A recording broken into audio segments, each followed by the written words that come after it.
Sonai ৩ mile ঘাটৰ চিয়াং লালি নদীৰ বালিচাপৰিত আছে পৰা তিনিদিনীয়াকৈ অনুষ্ঠিত হৈছে দ্বিতীয় সংখ্যক পবা মহোৎসৱ।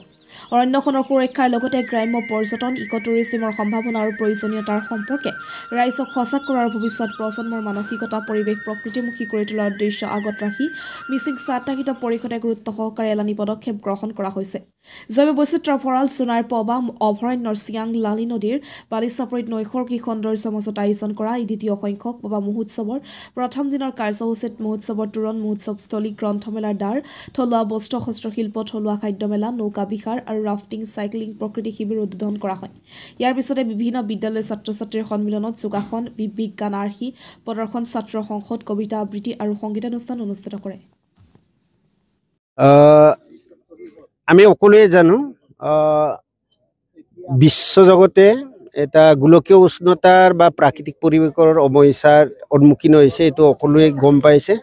আৰু আমাৰ অঞ্চলত মিচিং স্বায়ত্তশাসিত পৰিষদ অধিকৃত এলেকাত জোনাইত যি পবা ৰেইন ফৰেষ্ট আছে, এই ফৰেষ্টটো 1924 চনত যিটো গঠন কৰা হৈছিল, তাৰ পৰৱৰ্তী সময়ত 2024 চনত ইয়াক ৱাইল্ড লাইফ চেংচুৰী হিচাপে ঘোষণা কৰা হৈছে।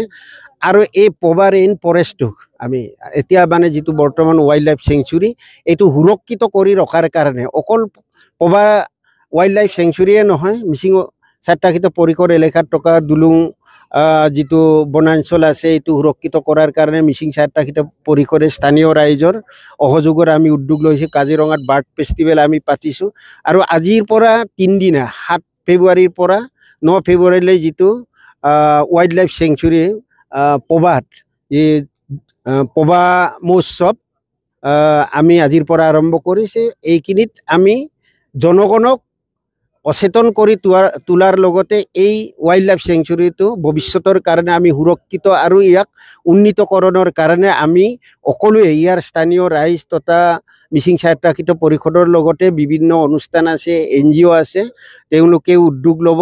এইখিনি আমি আশা কৰি এই ফেষ্টিভেল আমি পাতিছোঁ।